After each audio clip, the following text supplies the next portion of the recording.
Nous sommes en 2034. La situation sur la Terre est catastrophique. La couche d'ozone a été complètement détruite par les gaz carboniques des voitures, l'industrie chimique et le push-push en cacane. Résultat, la Terre cuit sous les rayons du soleil. Les récoltes sont complètement brûlées, il n'y a presque plus d'eau potable et les compagnies de crème solaire s'enrichissent. La situation devient urgente. Il faut trouver une nouvelle planète pour y déménager 6 milliards de tatas. C'est ainsi que le 28 octobre 2034, le vaisseau spatial Romano Fafar quitte la Terre en route vers les confins de l'univers. Là où la main de l'homme n'a jamais mis le pied.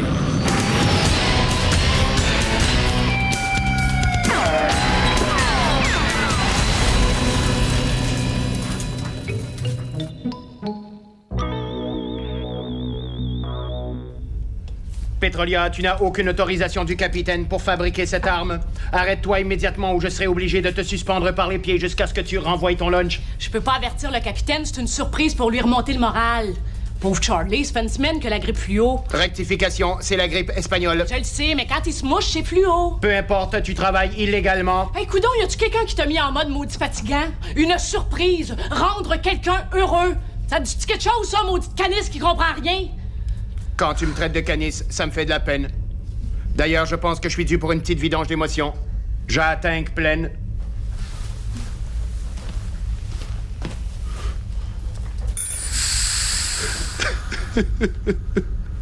Mais là, Petrolia, c'est pas de ma faute si je suis un robot, OK?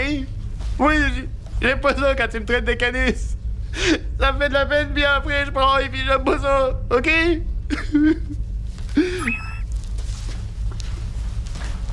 Excuse-moi, Serge. C'est juste qu'on dirait que tu fais tout pour que je sois pas capable de finir mon fusil tout nuisant. Tout nuisant, mot non identifiable, demande de définition. Un fusil paralysant, ça paralyse. Ben, un fusil tout nuisant, ça met tout nu. On surveille l'échelle là, pour être sûr que le capitaine monte pas ici avant que je l'emballe. Pas besoin. D'après mon scanner interne, le capitaine est dans le corridor numéro 17, en train de regarder Brad se faire tirer des roches par Bob. Hey, tu vois, c'est ça le problème. Avant, Brad, il se faisait tirer des roches toujours aux mêmes heures. À cette heure, c'est n'importe quand. Depuis qu'il est grippé, le capitaine, on dirait qu'il n'y a pas d'énergie pour garder l'ordre dans le vaisseau. Un fusil tout nuisant, là, ça va faire du bien à bien du monde. Oh, oh, produit dangereux, produit dangereux! Les nerfs, le système d'alarme, c'est du goufinium. C'est pas dangereux. C'est une cire pour faire shiner mon fusil. Puis c'est aussi très bon pour faire disparaître ces taches tenaces de météorites qui s'incrustent sur la carlingue. Je parle du Kaboom 154, produit hautement radioactif, pouvant provoquer des explosions en se mélangeant à plus de 600 000 autres produits courants. OK, c'est peut-être un peu très dangereux. Mais j'en ai besoin juste d'une goutte. Petrolia, si t'arrêtes pas tes niaiseries, un jour tu vas exploser. Arrête ça tout de suite ou je me mets en mode ferme les yeux puis fonce dans le top. Il va donc prendre une marche dans l'univers, ça va te faire prendre le vide un peu. Hey, Serge, non! J'ai dit non! Non! J'ai dit non! J'ai dit... Regarde ce que tu m'as fait faire! Kaboom 154 tombé dans le contenant de goufinium. Explosion possible, explosion possible. Attention, attention, Petrolia.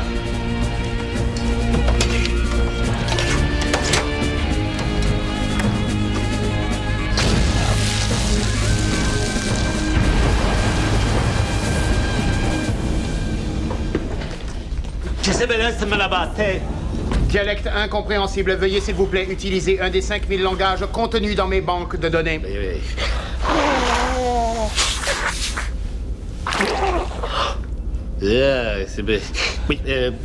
Qu'est-ce qui s'est passé? C'est Petrolia On le sait pas. On était dans le poste de défense en train de regarder tranquillement le catalogue d'un Martian Tire quand ça a explosé.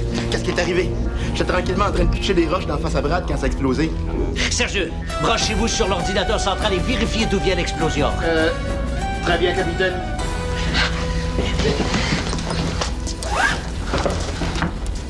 Martian Tire, franchement, t'as pas honte. En tout cas, moi, c'est pas dans mon programme de mentir.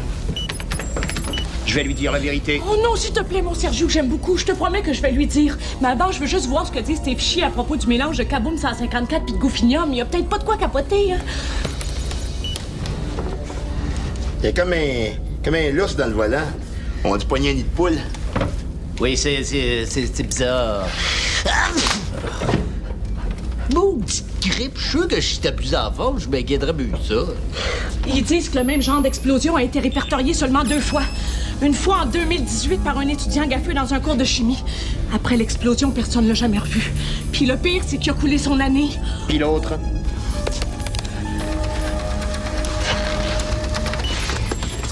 L'autre, c'était en 2033 par des savants qui étudiaient le voyage dans le temps.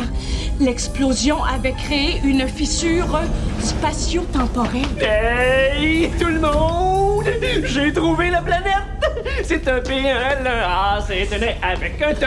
Rassemblez toutes ces lettres, vous y trouverez planète, planète, planète! Ça va, oui. Ouais, végétation luxuriante, climat tempéré. T'es en train de me faire flaque tirer des de roches par la boîte. tête, tout à coup, ça a explosé. À ce moment-là, Bob est rentré ici et le rapport de son est arrivé. Quantité normale d'animaux et de végétaux, Les quantité dimensions normale sont les de- mêmes que celles de la Terre. Même le système solaire autour est exactement pareil. Il manquerait juste un chou sur le dessus, pour on pourrait l'offrir en cadeau à l'humanité. Alright! Qu'est-ce qu'on fait pour fêter ça? On pitch des roches d'en face à Brad? Non, je pense qu'habituellement, quand on veut célébrer, c'est plus du champagne. Alright! On pitch des bouteilles de champagne à la place! Capitaine, des instruments de bord ont dû être touchés par l'explosion. Tous les astres ont changé de place et l'horloge atomique indique que nous sommes en l'an moins 11 637. Oh non. Pas une fissure. Oh, sacrez-moi patience avec votre horloge qui retarde.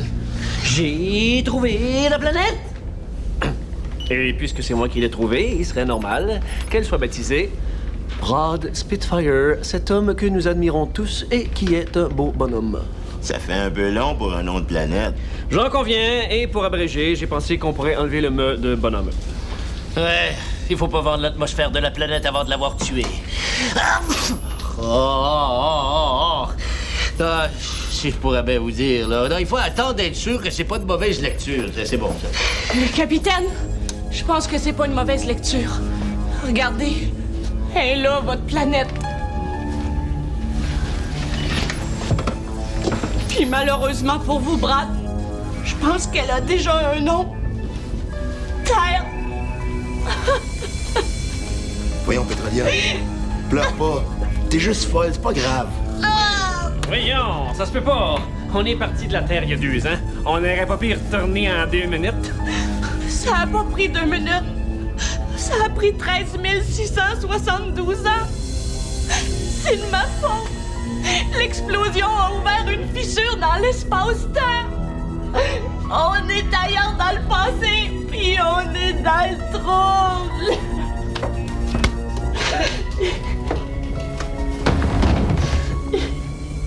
Ben quoi? Je suis abasourdi.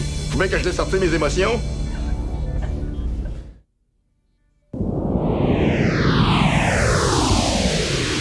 Effectivement, d'après les données de l'ordinateur central, Celle de Serge? et les recherches en cachette de cette petite idiote, la planète autour de laquelle nous sommes en orbite est bel et bien la Terre. Il y a 13 672 ans. Ça a déjà eu de l'air de ça, la Terre. Moi, je pensais que l'eau avait toujours été brune, avec des poissons qui flottaient sur le dos, là. Et la couche d'ozone était jeune dans ce temps-là. Elle faisait pas encore de calvitie. D'après mes fichiers, cette époque correspond à l'apparition sur Terre des premiers Homo sapiens qui étaient laids, barbares et primitifs. Ah, ouais. Ben, je pense qu'il y a un de mes mononcles qui est ça, lui, Homo sapiens. Est-ce qu'on pourrait penser à ramener l'humanité dans le temps pour repeupler la Terre du passé? Hey, c'est bon, ça! Moi aussi, j'en ai tout le temps des idées de même. Ben, tout le temps, tout de suite après que quelqu'un l'ait dit. C'est bizarre, hein? On peut pas. C'est écrit là-dedans. Si on change quelque chose dans le passé, dans le futur, ça va faire de la chenoute. On peut changer le futur. Ça veut dire que si on implante des gènes de lapin à un homme des cavernes, dans le futur, les humains auraient des grandes oreilles et une petite queue en poil. Veuillez m'excuser. Ça veut dire que si on change une affaire là, sur cette terre-là, ça peut tout être grave. Coudon, j'ai trompé de pas de vocabulaire quand je suis grippé, moi. Pétrolière, Brad, Serge, Bob. Faites demi-tour. Nous devons ressortir de cette place-là. Négatif, capitaine. La fissure qui a été ouverte par l'explosion s'est refermée. En gros, on est embarré. Le zipper est zippé. Très bien. D'accord. Restons calmes. Pétrolière, faites-nous une autre fissure, s'il vous plaît. Ben, c'est parce que je sais pas comment j'ai fait. Tout ce que je sais, c'est que j'ai mélangé du Kaboom 154 avec du Goofinium puis qu'on a maudit ça dans l'espace. Bon. Eh bien, d'après moi, il faut suivre la même recette faite à base de Kaboom 154, de Goofinium puis de maudissage dans l'espace. Mes amis, notre survie repose sur une chaudière de Goofinium. Bob, à la cave. Serge 2 et moi à l'entrepôt. Pétronia, de votre côté. Si on reste pris dans cette époque, notre quête est inutile. Et nos vies aussi.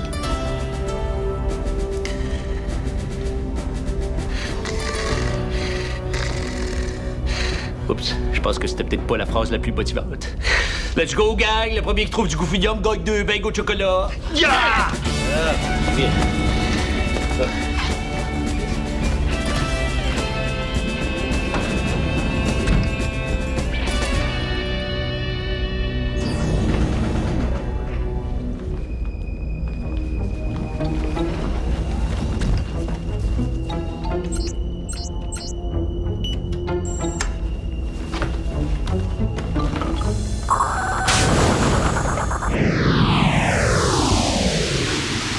Bob, avez-vous trouvé du Goofinium? Goofinium, c'est ça. Ah, j'ai oublié ce que j'étais parti chercher. Tu sais, des fois, tu pars, puis rendu à mi-chemin, tu sais plus ce que tu voulais, style, comme genre, tu sais. J'en ai pas trouvé. J'ai regardé partout. J'ai trouvé du plutonium, du mécanium, un poil à médium, mais pas de Goofinium. Recherche négative, capitaine. J'ai trouvé rien. Il faut en trouver. Je veux pas rester pris dans le passé. Je suis pas bon dans le passé. Je sais jamais comment accorder le participe. Il s'accorde-tu avant le verbe? Ou pendant? Oh, bonjour, mon sympathique homme des cavernes. Non, couche, panier, couche. Ouais. Tu vas m'aider à sauver tous les Spitfire de l'histoire. Ok. Tu vois, moi, je suis Brad Spitfire. Oui, attention. Non. Depuis que je suis né, je me fais tirer des roches par des gros niaiseux comme toi. Toi? Oui! Mon grand-père, mon arrière-grand-père, en fait, les 600 dernières générations de Spitfire se sont fait tirer des roches de père en fils. C'est pour ça qu'on est mecs dans la famille, on est plus dur à pogner comme ça. Comme ça. Oui, comme ça, c'est ça. Alors moi, je vais te greffer des gènes de Spitfire à toi, qui est costaud. Hein? Comme ça, tu vas enfanter des Spitfire costauds. Puis on va arrêter de se faire écœurer. Es-tu d'accord? Si je te donne une pomme? Eh, c'est ça, mange des fruits. Hein? Non, couche! Ah, vous êtes là, Brad. En avez-vous trouvé? Oui, je veux dire non. De quoi qu'on parle exactement? Du Goofinium, bien sûr. Bien sûr, non.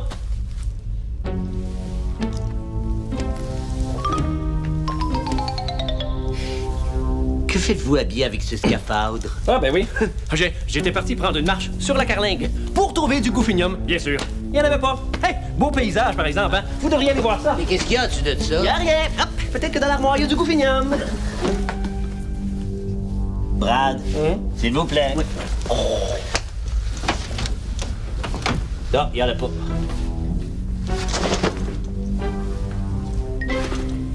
Vous êtes sûr que ce serait pas du Goofinium en dessous de la couverture, juste là? Oui, non, c'est pas ça.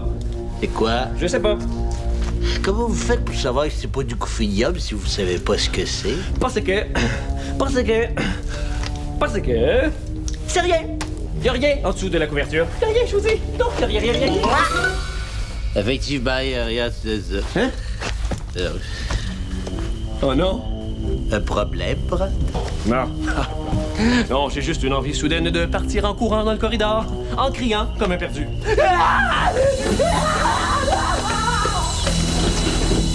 Goofinium, pourquoi il faut tout le temps que je fasse des conneries aussi?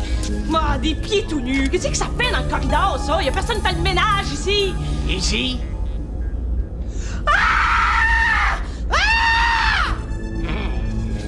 Un nudiste? Wow! C'est pas de la petite feuille d'érable, ça? Est-ce que tu viens souvent ici? Ici?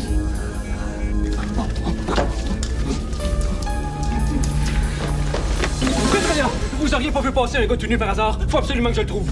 Je l'emprunte à la bibliothèque, là. Si je le remets pas tout de suite, je vais avoir une grosse amende.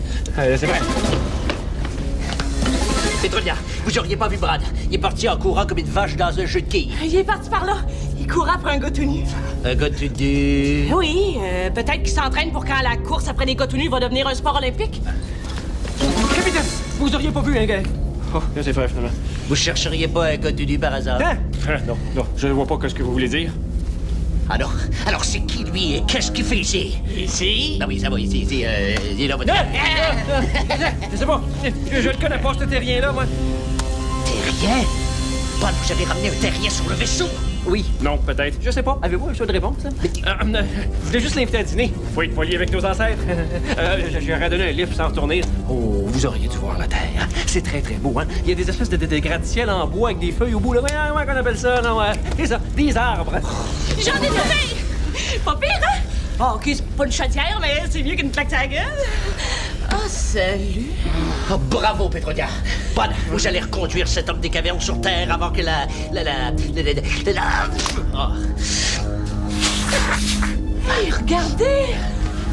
C'est pas seulement un homme des cavernes, c'est le premier homme des cavernes! C'est Adam! Quoi?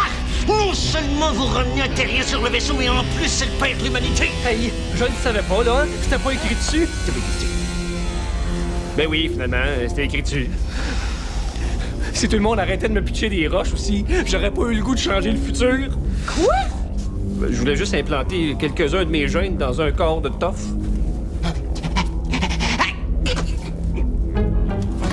Oh boy, c'est pas si tough que ça, finalement. Je pense qu'il a pogné votre grippe. Mais oui, il devait pas avoir assez d'anticorps pour combattre une grippe du futur. Hey, pour une fois que je trouve un moyen de changer la qualité de vie des Spitfires de l'histoire, faut que mon moyen pogne la grippe. Il est mort. Brad, vous avez tué le père de l'humanité. Oh, balaye!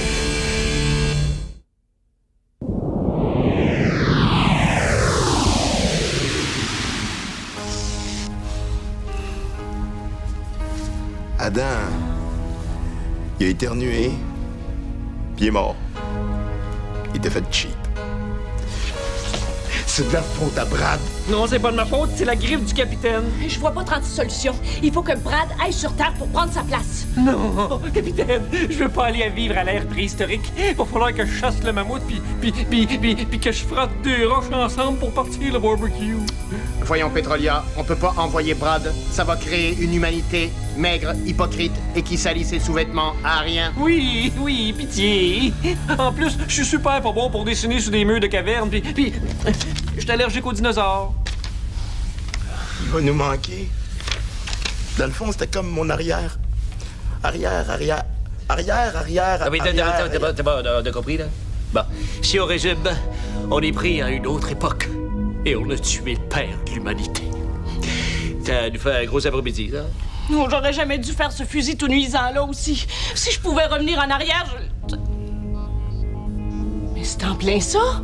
Il faut faire un autre fissure, mais à l'intérieur du vaisseau. Comme ça, on va revenir dans le passé du vaisseau et non dans le passé de l'univers. Oui, je comprends rien, mais ça a l'air d'une bonne idée. Ce matin, on était en 2035, donc le passé du vaisseau, c'est le futur. Si on réussit à ramener une personne ce matin, juste avant que ça explose, ça va être comme si c'était jamais rien passé. Comprenez-vous? Peut-être, mais avec une cuillerée à soupe de gophinium, ça va nous donner une fente juste assez large pour laisser passer un membre.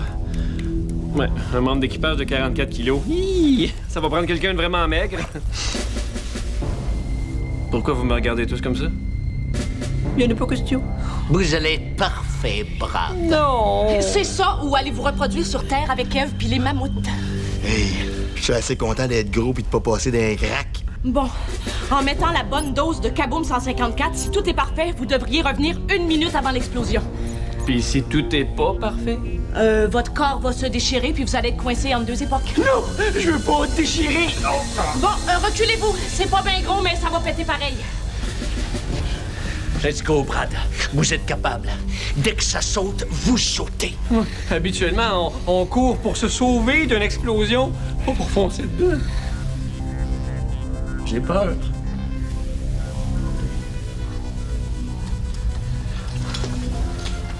Cherche deux.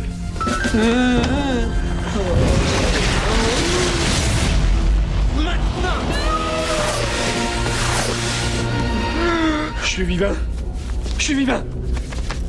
Je suis pas déchiré. Bon, là, je suis censé être ce matin.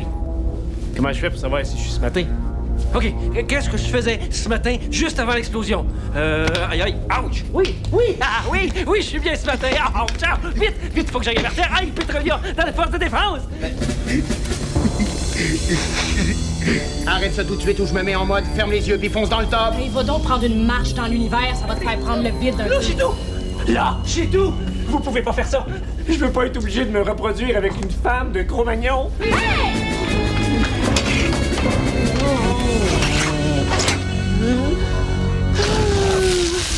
Mais qu'est-ce que tu avais fait là? Qu'est-ce qui se passe ici? Qu'est-ce qui se passe ici? C'est très simple, capitaine. Moi, je reviens du futur. Ben, en fait, du passé. Parce que quand on était dans le futur, on est revenu dans le passé. Oui, évidemment. Vous me croyez pas? C'est normal que vous compreniez rien. Parce que comme je suis revenu dans le passé pour empêcher qu'on retourne dans le passé, rien de tout ça s'est passé.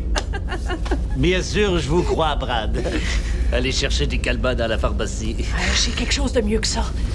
En réalité, je vous ai tous sauvé la vie. Je suis un héros. Un héros dans plusieurs époques en même temps, même. Hey! Vous avez pas le droit? Pourquoi personne ne me croit jamais quand je suis héroïque?